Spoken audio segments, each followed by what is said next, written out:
할렐루야. 오늘은 시편 127편의 말씀을 가지고 가정의 건축자 되신 하나님이라는 말씀으로 함께 나누고자 합니다. 5월은 가정의 달입니다. 하나님께서 이 땅에 세우신 기관이 두 곳이 있습니다. 무엇일까요? 교회와 가정입니다. 대부분의 많은 교회들이 5월 첫째 주가 되면 어린이 주일과 어버이 주일을 같이 이렇게 함께 드리는 교회들이 많습니다. 물론 어린이 주일, 첫 주, 둘째 주, 어버이 주일 이렇게도 드리는데 이렇게 합쳐서 드리는 것도 많이 있습니다. 하나님께서 우리에게 이 허락하신 가정은 어떤 단순한 사회적인 그 작은 단위가 아니라 하나님의 나라를 이루어가는 축복의 통로입니다. 우리에게 가정은 하나님의 선물이자 이 선물을 꼭 지켜야 할 사명의 장입니다.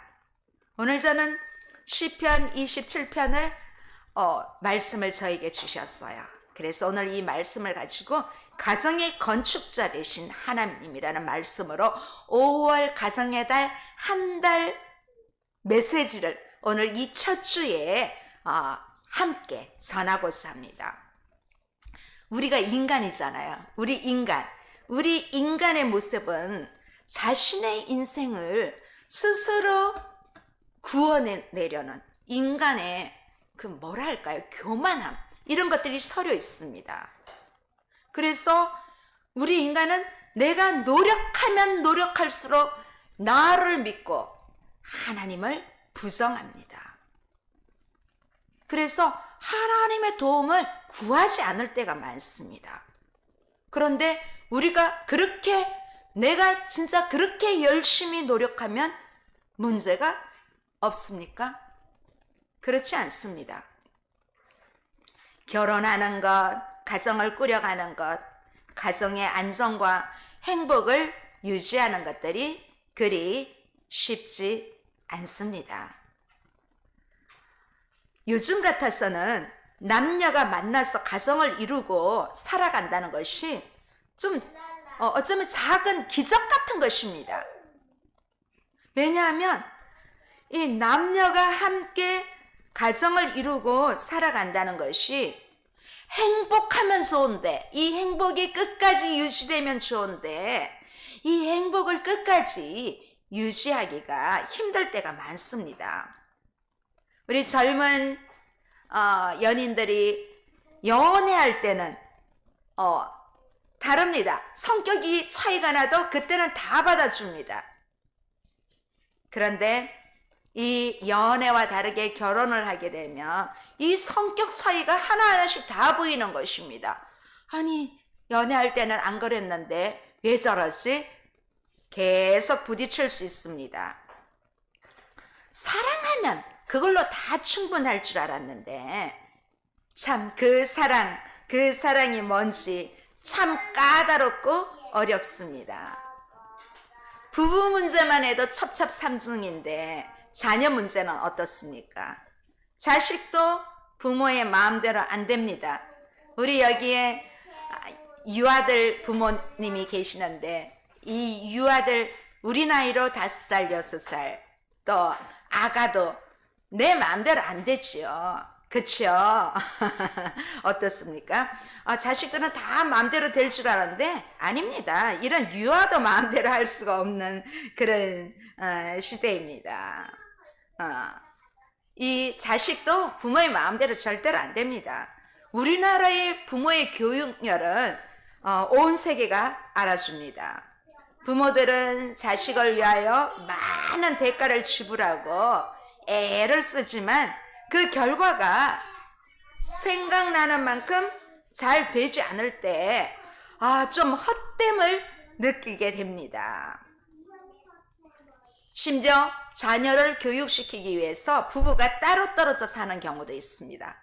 우리 흔히들 뭐라고 하죠? 기러기 가족이라고 하죠. 이 기러기 가족. 자, 이 기러기 가족이라는 이런 형태의 교육도 우리나라밖에 없다고 합니다.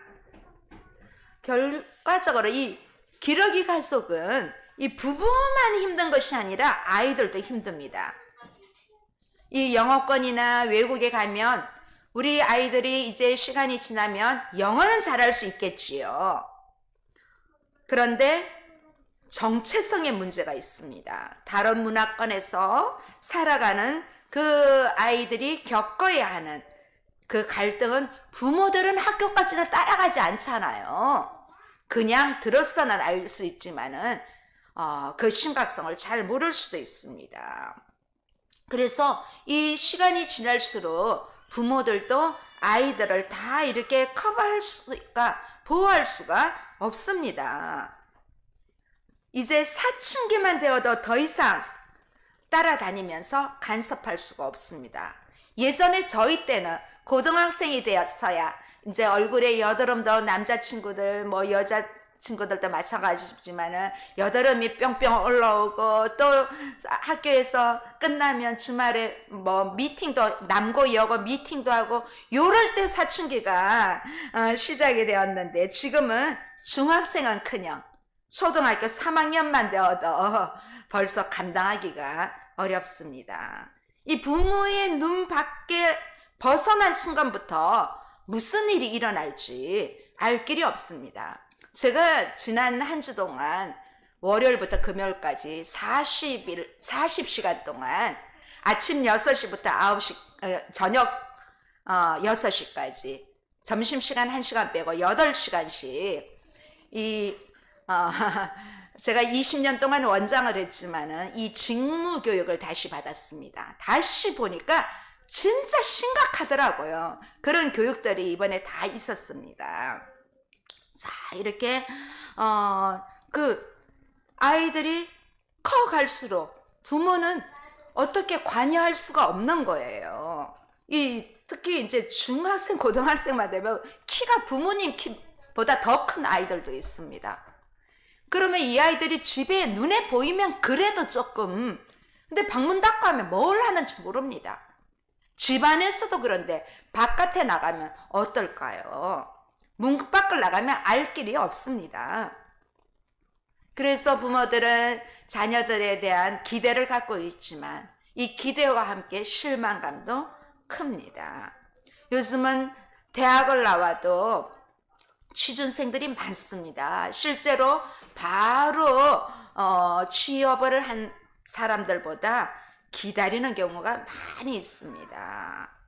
또 대학을 나오고 결혼하는 것도 많이 줄어들었습니다. 그러니까 이 부모 입장에서는 자녀들이 커갈수록 더 어떻게 해줄 수 있는 일이 점점 없어지는 거예요. 그러면서 부모의 한계를 절감하게 되는 것이에요. 왜냐하면 부모의 능력 밖의 일, 부모가 생각하지 못한 일들이 발생해버리기 때문입니다. 우리는 오늘 2025년 5월 가정의 달을 맞이해서 시편 127편을 통해서 가정의 건축자 되신 하나님, 어떻게 하나님이 우리의 가정의 건축자가 되시는지 다시 한번 말씀을 보기를 원합니다. 이 시편 127편은 우리가 읽어보았지만 인간의 생사화복 모든 것을 주관하시는 분은 오직 하나님 한 분이라는 사실을 확증함으로써 모든 인생이 겸손히 하나님을 의뢰하여야 함을 권고하는 지혜시입니다. 인생이란 근본적으로 불안하고 아무리 우리가 수고를 해도 미래를 장담할 수 없는 불안한 존재라는 사실과 또 이를 확실히 보장해 줄 수 있는 유일한 한 분, 그 한 분 하나님, 여호와 하나님을 소개하고 있습니다. 이 인생에 대한 여호와의 절대 주권을 이 시편 127편 5절 짧습니다. 이 5절은 특히 크게 두 부분으로 1절, 2절, 3, 4, 5 이렇게 나누어 볼 수 있습니다. 이제 먼저 전반부인 1절, 2절에서는 인간이 의지를 가지고 노력할 수 있는 부분에서 여호와의 절대 주권을 한 3가지 예정을 통해서 선언하고 있습니다. 그 중에 1절은 이 2가지로 제시되는데, 가장 먼저 시인은 여호와 하나님을 집을 세우는 분으로 묘사하고 있습니다. 우리 1절 다시 한번 보시겠습니다. 시작. 여호와께서 집을 세우지 아니하시면 세우는 자의 수고가 헛되며 여호와께서 성을 지키지 아니하시면 파수꾼의 깨어 있음이 헛되도다. 오늘 여기 시편 127편의 저자 시인은 무엇을 강조하고 있습니까? 이 성전과 그 집, 성전과 집의 그 성공자이신 참 지혜자로서 이 시인이 건축에 있어서 반드시 요구되는 일종의 비법이자 지혜를 전수해 주고 있습니다. 바로 그것은 여호와께서 건축을 책임져 주시는 것입니다. 단순히 여호와께서 집을 세워야 한다고 말하는 것이 아니라 여호와께서 집을 세우지 않으면 어떤 경우에도 건축에 실패할 수밖에 없음을 부각시키고 있습니다. 여호와께서 집을 세우지 아니하시면 세우는 자의 수고가 헛되며 이렇게 말합니다. 이 헛되다 말은 1절에서 2번 나옵니다. 이 헛되다는 말은 하나님을 배제하고 하나님과 상관없이 행한 모든 것이 전적으로 허사이며 무익하고 무의미한 일임을 선명하게 나타내주고 있습니다. 또 세우는 자가 나옵니다. 이 세우는 자는 건축에 특별한 기술을 가지고 있는 건축자를 말합니다. 여기서 시인은 아무런 능력도 없으면서 집을 건축하는 자를 말하는 것이 아니라 이 건축에 있어서 전문적인 지식과 기술을 지닌 자를 세우고 있습니다. 그러나 오늘 이 시인은 그러한 지식과 기술을 가진 자는 아무리 노력을 다해서 건축했을지라도 하나님이 도와주지 않으신다면 그 모든 것이 허무할 수밖에 없음을 말하고 있습니다. 또 2번째는 성. 하나님의 절대 주권이 제시되고 있는 이 2번째 예성은 여호와께서 성을 지켜주시지 아니하면 하고 이 성이 나옵니다. 이 성은 집 건축하는 것보다 차원이 엄청 더 높습니다. 집보다 한 마을이 형성되고 이 성곽이 세워진 상황을 시인은 묘사함으로써 이 하나님의 보호와 돌보심이 얼마나 중요한지, 얼마나 절대적인 요소인지를 보다 더 강조적으로 드러내고 있습니다. 이 성을 지키고 보존하는 것은 단지 이 성만을 의미하는 표현은 아닙니다. 이것은 한 국가를 이끌고 가는 이 시편 127편의 저자가 누구이신지 아십니까? 솔로몬이라고 나와 있습니다. 이 솔로몬은 왕입니다. 이 왕은 단지 이 집에서 시작해서 이 성을 시작해서 그 부분적인 것이 아니라 한 나라를 말하고 있는 것입니다. 이 솔로몬이 아버지 다윗의 대를 이어서 왕위에 오르고 국가를 안전하게 지키고 있고, 또 지금 솔로몬 시대 완전 전성기를 맞고 있지요. 그렇게 영화롭게 발전시킨 것은 자신의 공이 아니라 하나님이 함께 하셨음을, 하나님이 건축하여 주셨음을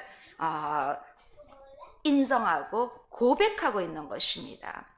우리 역시 우리가 정말 열심히 일을 합니다. 주어진 일에 열심히. 정말 저도 제 자신을 봐도 지난 5주 동안 너무 바빴던 것 같습니다. 그렇게 얼마나 많은 일을 했는지 모릅니다. 그러나 내가 아무리 많은 일을 하고 해도 그 많은 일들이 하나님이 함께하지 않으시면 아무것도 아니라는 것입니다. 우리가 모든 수고와 땀을 흘려서 열심을 다하였지만 이 모든 것에 하나님이 함께 하시지 않으면 다 이 공든 탑이 무너져 버리는 것입니다. 결정적인 모든 것은 여호와 하나님의 손에 달려 있다는 것입니다. 우리는 스스로 집을 지을 수가 없습니다. 아무리 훌륭한 건축가들이 머리를 맞대고 이 벽돌도 진짜 고급스러운 것들을 쌓아서 건물을 지었다 하더라도 하나님이 함께하지 않으시면 그 성은 세워지지 않는다는 말씀입니다. 또 아무리 수백 명의 수천 명의 이 보초가 지켜도 하나님이 지켜주지 않으시며 그 파수꾼에 깨어 있음이 헛되다는 것입니다. 우리의 수고만으로는 헛된 것으로 끝난다는 것입니다. 지금이라도 우리는 우리의 한계와 절망을 깨닫고 우리는 솔직히 고백해야 합니다. 하나님, 저는 우리 가정을 책임질 수가 없습니다. 하나님, 저는 제 자녀를 책임질 수가 없습니다. 이렇게 고백하면서 우리가 내려놓아야 합니다. 자, 이렇게 이런 고백과 함께 2절에 아주 독특한 한 구절이 삽입되어 있습니다. 우리 2절 한번 보실까요? 함께 읽어보시겠습니다. 너희가 일찍이 일어나고 늦게 누우며 수고의 떡을 먹음이 헛되도다. 그러므로 여호와께서 그의 사랑하시는 자에게는 잠을 주시는도다. 자, 1절에 시인의 자신의 경험을 근거로 인생의 참 지혜를 교훈하였던 시인은 이제 2절에는 직접 화법을 사용하여 사람들이 자칫 범하기 쉬운 어리석음을 질타하며 여호와 하나님의 절대적인 주권을 제시하고 있습니다. 오늘 2절에서 시인은 이 사람들의 성공 요건을 말하는 기본적인 행동 방식을 세 가지를 제시합니다. 뭡니까? 세 가지가 뭡니까? 일찍 일어나는 것. 두 번째는요, 늦게 눕는 것. 세 번째는 수고의 떡을 먹는 것. 이 세 가지를 제시하고 있습니다. 남들보다 일찍 일어나고 늦게 눕고 또 수고를 다하여 일하고 모든 어려운 일들을 고난을 이겨내는 것은 이 성공의 기본 조건이 되어 있는 것입니다. 그러나 시인은 뭐라고 합니까? 이 모든 것에 대해서 헛되다고 합니다. 헛되도다. 그렇다고 해서 이 시인이 부지런함, 근면함, 끝까지 수고하는 그 자체를 비판하고 헛된 것으로 매도하는 것은 분명히 아닙니다. 단지 1절에서 이 1절에서 반복적으로 사용한 여호와께서 아니하시면, 이 의미가 여기 앞에 비록 생략되어 있지만 앞에 넣으면 되는 것입니다. 여호와께서 아니하시면 너희가 일찍 일어나고 늦게 누우며, 이렇게 생각하시면 되겠습니다. 자, 이렇게 시인은 하나님의 함께 하심이 없는 모든 인간의 노력은 결국 허탄한 헛되도다, 이렇게 함을 강조하기 위해 이렇게 표현한 것입니다. 우리 인간적인 성실함으로 성공하는 사람들 보십시오. 잠도 줄어가면서 진짜 멀티입니다. 멀티. 다 얼마나 잠을 줄인다는 것이 얼마나 어렵습니까? 잠 못 자는 것만큼 힘든 것이 없지요. 뿐만 아니라 잠을 자더라도 쪽잠 자고 걱정으로 인해서 단잠을 자지 못하는 경우도 많습니다. 그러나 이에 반해서 하나님께서는 사랑하는 사람에게 뭘 주신다? 뭘 주신다? 잠을 주신다고 합니다. 잠을 주신다고. 자, 왜? 그러므로 하나님이 사랑하시는 자에게는 잠을 주시는도다. 왜 갑자기 앞에서 요런 전혀 다르게 왜 잠 이야기가 나왔을까? 언뜻 이해가 잘 안 될 수도 있습니다. 왜 이 말씀이 삽입되어 있을까? 그쵸? 여러분 한번 생각해 보십시오. 왜 집을 짓고 성을 건축하고 이런 얘기를 하다가 왜 이렇게 잠 얘기가 나올까요? 하나님께서 사랑하는 자에게 잠을 주신다는 것은 그만큼 잠이 중요한 것이라는 것입니다. 일을 마친 후에 저녁 일상을 마치고 집에 돌아와서 침상에 잠을 잘 수 있다는 것은 안식과 회복의 의미입니다. 하나님께서도 천지를 6일 동안 창조하시고 마지막 날 7째 날은 쉬게 하셨습니다. 낮에는 열심히 일하고 밤에는 잠을 자게 하셨습니다. 하나님은 잠을 통하여 우리에게 이 놀라운 회복을 주셨습니다. 하루의 일이 정말 노동을 해도 힘들고, 이 노동이라는 건 정신적인 노동도 있고 육체적인 노동도 있습니다. 저도 지난 40시간을 의자에 꼼짝 못하고 앉아 있는 것도 이 정신적인 것과 육체적인 같은 노동이었습니다. 우리가 이렇게 노동을 다 이렇게 합니다. 이 교육도 노동이 될 수 있고, 우리가 정말 일일 근로자들도 육체적인 노동을 많이 하지 않습니까? 그런데 내가 집에 와서 정말 깨끗하게 씻고 잠을 평안히 잘 수 있다는 것은 얼마나 큰 은혜인지 모른다는 것입니다. 고문 중에 최고의 고문이 뭡니까? 잠을 안 재우는 것입니다. 잠을 안 재우는 것입니다. 전문 용어로 미쳐버리지요. 그렇게 되면, 잠을 못 자면. 자, 우리 현대인들은 수면 장애를 많이 겪고 있습니다. 그래서 이 수면제가 많이 이렇게 복용하는 경우도 많지요. 이 잠을 자지 못하는 이유가 불안하기 때문입니다. 우리 인간의 힘으로 뭔가를 하려고 하지만은 한계를 느끼는 것입니다. 우리 삶 중에 정말 중요한 부분이 안식입니다. 특히 우리 성도들도 최고의 누릴 축복이 이 땅에서도 안식이고, 우리가 장차 저 천국에 가서 그게 바로 안식인 것입니다. 그런데 지금 우리가 살고 있는 이 세상은 그 어디도 안식이 없다는 것입니다. 우리 세상 안으로 들어가면 많은 사람들이 정말 나는 걱정 하나도 없다, 이런 사람은 조금 약간은 자기를 미화한 것이라 봅니다. 돌아보면 걱정 없는 사람, 저는 단 한 사람도 없다고 생각합니다. 그런데 우리가 이런 걱정으로 인해서 우리가 불안해하고 심지어 만성 불안 장애도 겪고 있는 경우도 많습니다. 그런데 이 불안의 근원을 찾기 위해서 먼저 나 자신을 돌아보기를 바랍니다. 이렇게 불안의 근원이 다른 남이 아닌 나라는 것입니다. 왜냐하면 우리는 모든 것을 내가 해결하려고 합니다.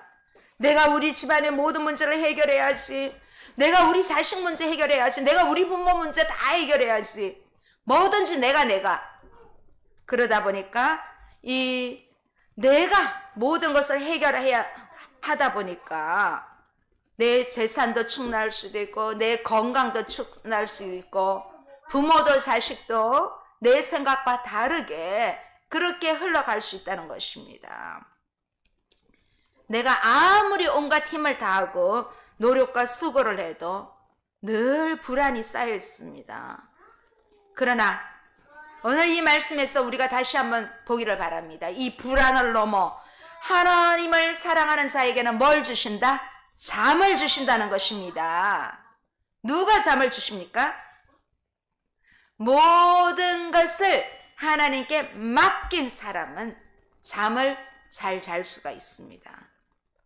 내 자신의 힘으로 우리 가정을 세우려고 하고, 내 자신의 힘으로 우리 직장을 막 하면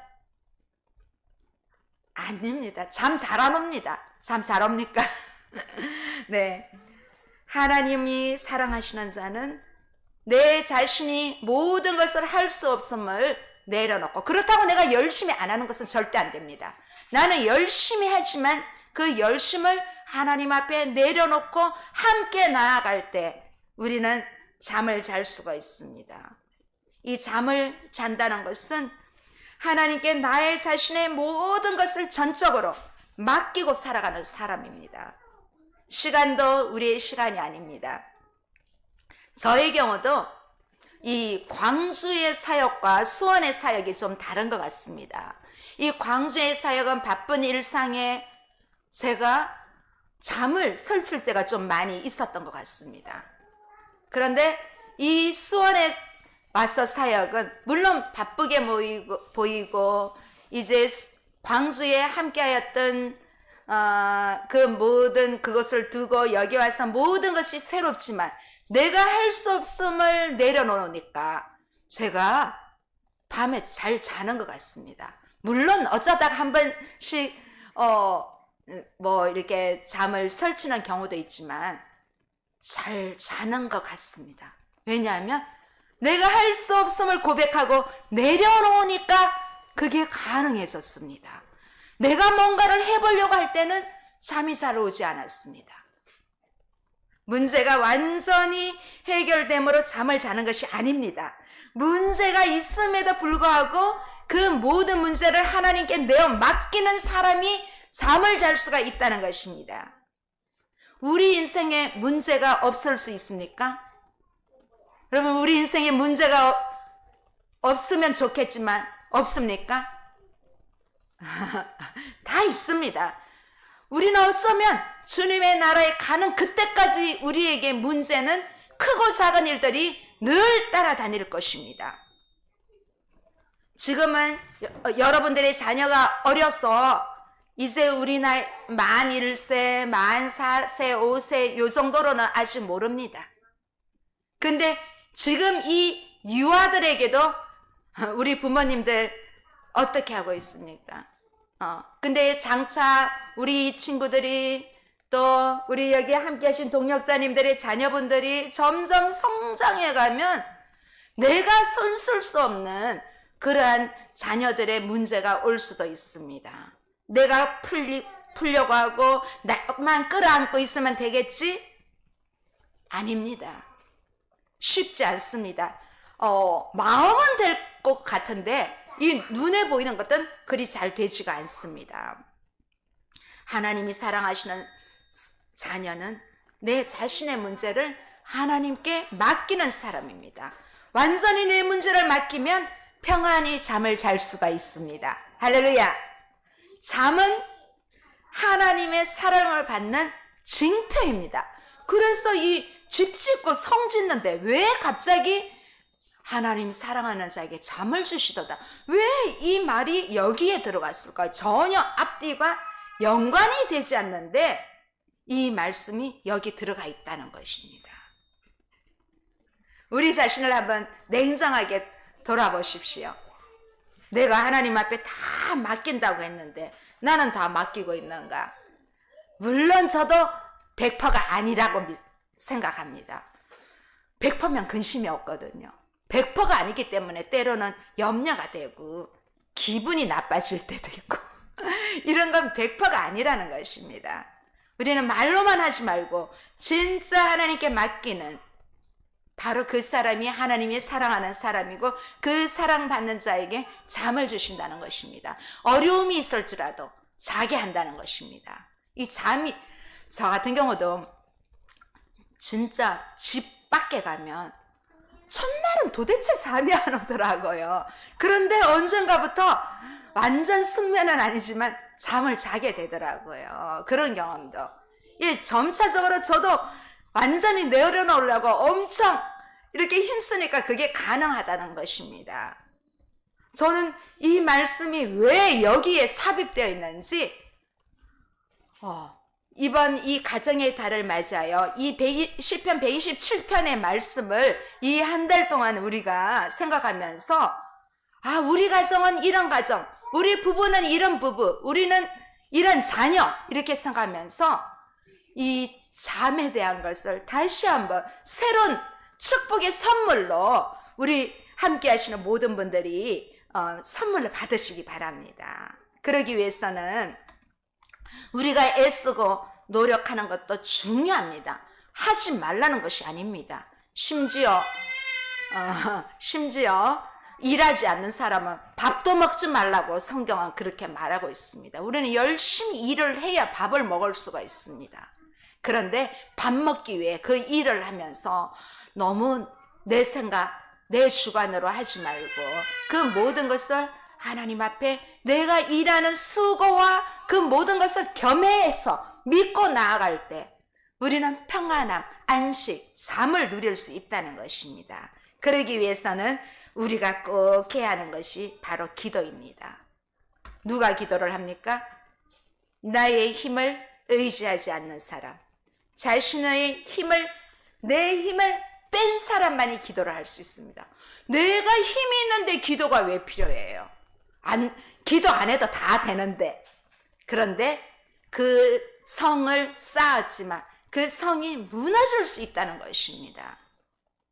나의 능력보다 하나님의 능력을 더 의지하는 사람만이 기도할 수 있습니다. 하나님이 우리 자녀들을 지켜주시도록 기도하는 것이야말로 부모가 할 수 있는 최상의 역할입니다. 우리가 따라다니면서 끝까지 자녀들을 도와줄 수 있습니까? 도와줄 수 없습니다. 우리 자녀들이 얼마나 위험하고 얼마나 악한 유혹이 많은지 여러분 아직 젊어서 잘 모르실 수 있습니다. 그러나 아마 또 여러분 친구들의 가족들이나 이런 부분에 대해서 많이 들었을 수도 있습니다. 자, 오히려 이 모든 것을 이게 나의 미래, 우리 아이도 나의 자녀도 저렇게 될 수 있구나. 그렇게 생각을 하면서 이 아이들을 믿음 안에서 잘 키우기를 주님의 이름으로 다시 한번 축원합니다. 자, 하나님께 지혜를 구해야 합니다. 우리의 힘과 방법도 필요하지만 그것으로 자녀를 다스리려 하면 이 자녀들이 말 잘 듣습니까? 여러분, 중딩, 고딩 제가 앞서 말씀드렸죠. 요즘은 초딩 3학년만 돼도 우리 나이로 10살만 돼도 부모가 타치하기 아주 힘듭니다. 자, 그러나 가끔은 우리 자녀들이 혹독하게 부모를 실망하고 그렇게 할 수도 있습니다. 그러나 그 자녀를 벌써부터 저러면 어쩌나 말로 절대로 그렇게 하지 마십시오. 항상 좋게. 이번에 그 직무교육을 받으면서 참 여러 가지 저도 예전에 제가 20년 동안 일했을 때하고 또 다르더라고요. 제가 그만둔 지 딱 10년이 되었는데 10년 전하고도 너무 달라요. 그래서 많은 것을 공부했습니다. 덕분에. 자, 이 아이들이 바르게 따라가려면, 바르게 성장하려면 진짜 부모된 내가 좋은 부모가 되어 있으면 어느 날 이 아이도 좋은 자녀가 되어 있습니다. 그냥 아주 심플한 원리예요. 자녀 교육에 대해서 이것저것 다 가르치고 하는 거 좋습니다. 그런데 부모가 잘 이렇게 보여주는 것이 그게 산 교육입니다. 할렐루야. 그렇습니다. 우리는 무엇보다 자녀들을 위해 부모가 가장 귀중한 역할은 하나님을 믿고 산다는 것이 이런 거다 하고 보여주는 것입니다. 그러면 저는 여러 가지 미국의 사례나 여러 사례를 보아도 교회 안의 자녀라고 해서 꼭 바르게만 성장하는 것은 아닙니다. 물론. 그렇지만 교회 밖의 자녀보다 교회 안의 자녀들이 덜 탈선한다는 것입니다. 부모의 믿음이 없는 자녀보다 있는 자녀들이 덜 탈선한다는 것은 미국 같은 경우에 여러 자료에 의해서 아주 오래전부터 많이 이렇게 자료들이 나와 있습니다. 이제 우리는 오직 하나님만이 우리 자녀의 진정한 보호자가 된다는 것, 또 진정한 인도자가 된다는 것을 믿으십시오. 우리 자녀를 가장 사랑하시는 분은 눈에 보이는 육신의 부모님입니다. 그러나 그보다도 더 우리 자녀를 잘 아는 분은 우리의 전능하신 하나님이시라는 것을 여러분이 다시 한번 믿으시기 바랍니다. 자, 하나님은 우리 자녀들을 위해서 놀라운 계획을 가지고 있습니다. 우리는 부모로서 보조 역할만 하면 됩니다. 보조 역할만. 인생에 가는 우리 수많은 영역들 중에 하나님의 전적인 개입이 우리 자녀들에게 있다는 것을 믿으시기 바랍니다. 지금의 모습만 보고 판단해서도 안 됩니다. 지금 혹시 부모에게 상처를 줬다고 그 모습만 보면 안 됩니다. 자녀들 안에서 하나님의 역사하심을, 우리 가정을 세우시는, 가정을 건축하시는 하나님의 손길을 바라보면서, 이 자녀를 바라보면서 그들을 격려하고 축복할 수 있다면 하나님은 이 자녀들과 함께 이 부모인 나도 새롭게 건축하여 주시는 것입니다. 지금의 모습만 보고 판단하고 정죄하고 상처를 줄 수밖에 없다고 이 자녀를 그냥 두면 안 됩니다. 비록 이 자녀들이 내가 생각하는 만큼 따라오지 못하고 있다 하더라도 가정을 세우시는 하나님의 손길을 기대하며 자녀를 바라볼 때 우리는 그 자녀들이 다시 사랑으로 사랑스러운 모습이 될 것입니다. 그렇게 될 때 우리는 하나님을 신뢰할 수 있습니다. 하나님을 신뢰하고 모든 것을 맡길 때 주는 상이 있습니다. 3절 우리 크게 읽어보시겠습니다. 보라, 자식들은 여호와의 기업이요 태의 열매는 그의 상급이로다.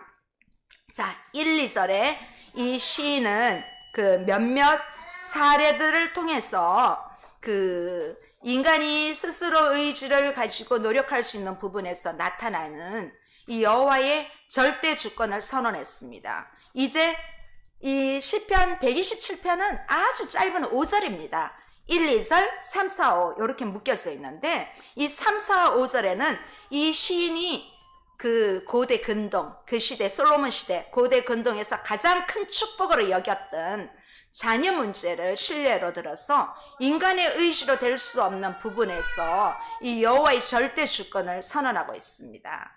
자, 이 3절에 앞서서 새로운 내용이 있다는, 새로운 시작이라는 말로 보라, 이 보라란 말이 있습니다. 이 보라란 말은 이후의 내용을 아주 주의 깊게 환기시켜서 듣지 않으면 안 되는 중요한 그런 내용을 나타내고 있습니다. 이 기업.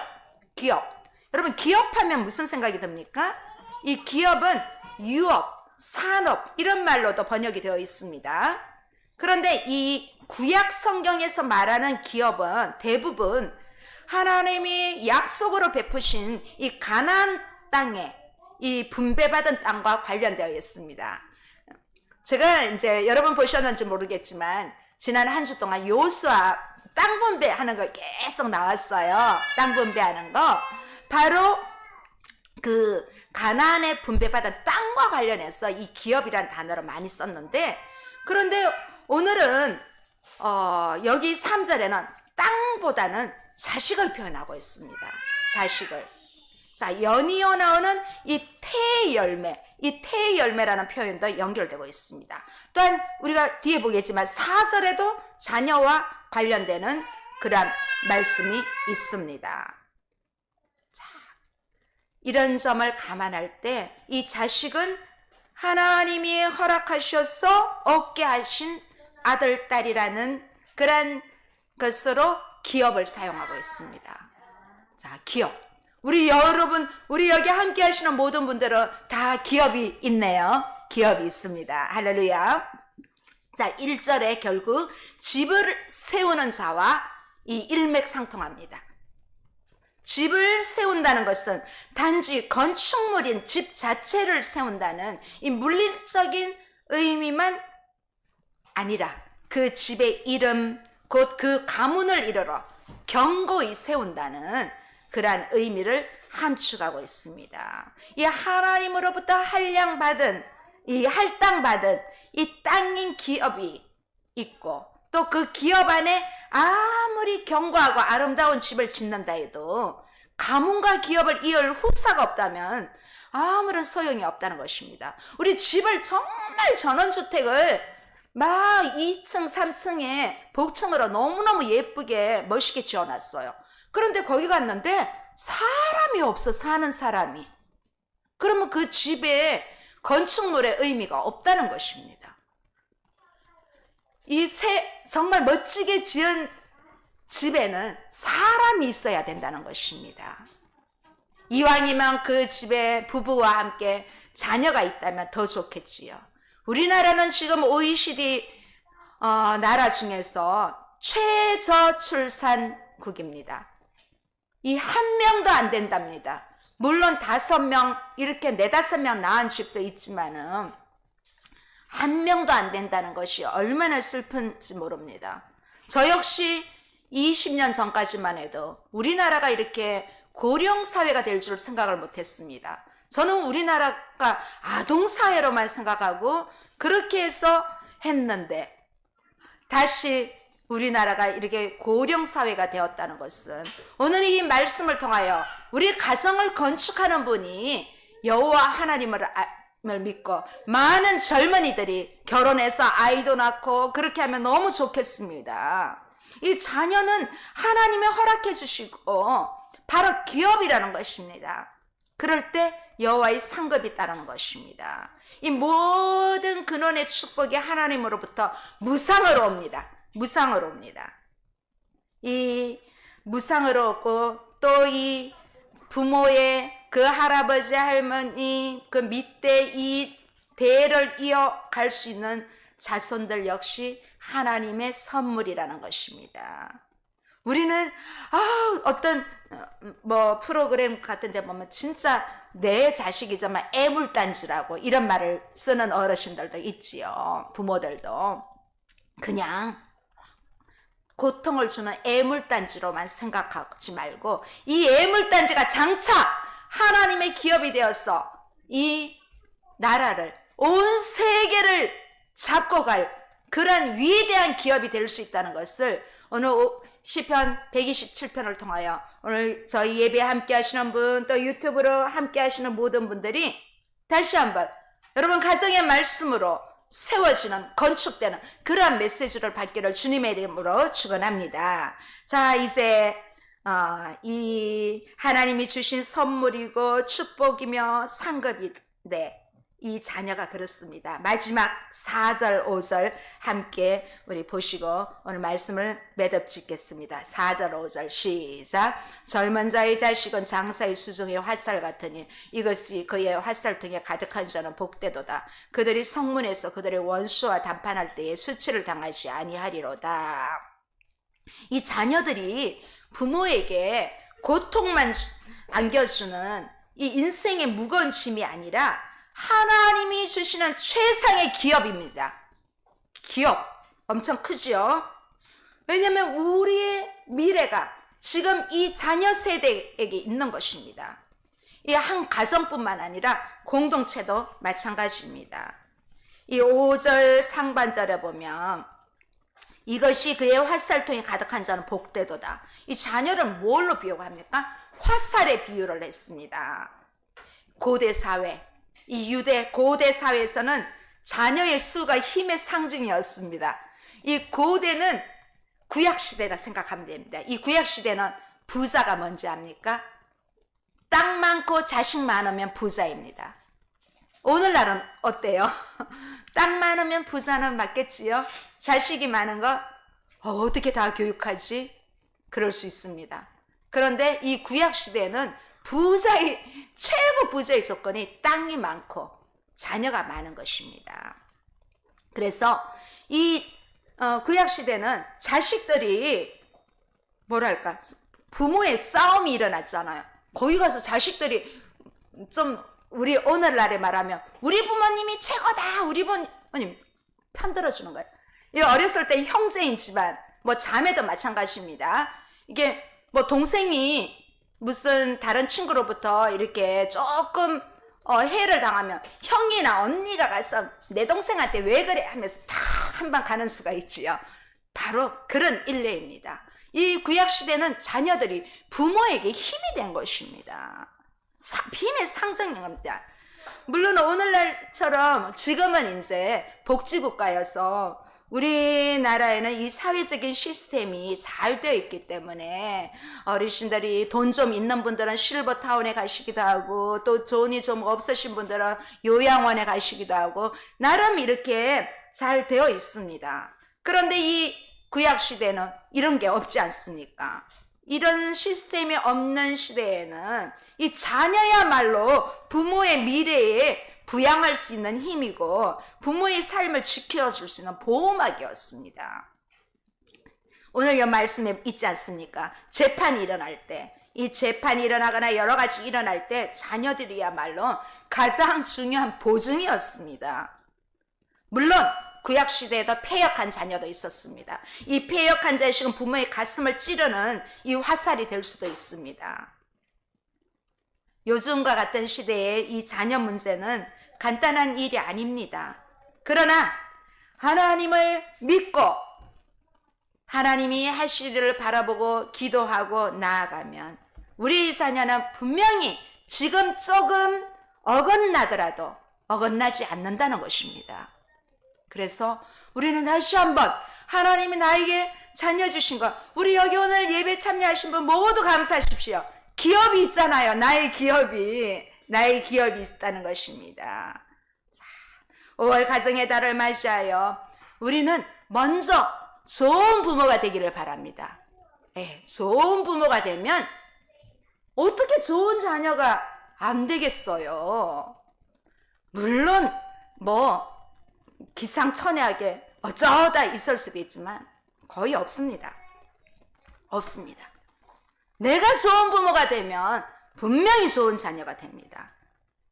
5월 가정의 달을 맞이해서 가정의 건축자 되신 이 하나님을 나의 주인으로 모시고 하나님이 우리 가정의 자녀들을 아름답게 세워주심으로써 우리 모두의 가정이 이 시간 유튜브로 함께 하시는 우리 모든 동역자님들의 가정이 믿음의 명문가를 이루는 은혜가 우리 모두에게 있기를 주님의 이름으로 다시 한번 축원하며 선포합니다. 할렐루야. 기도하시겠습니다.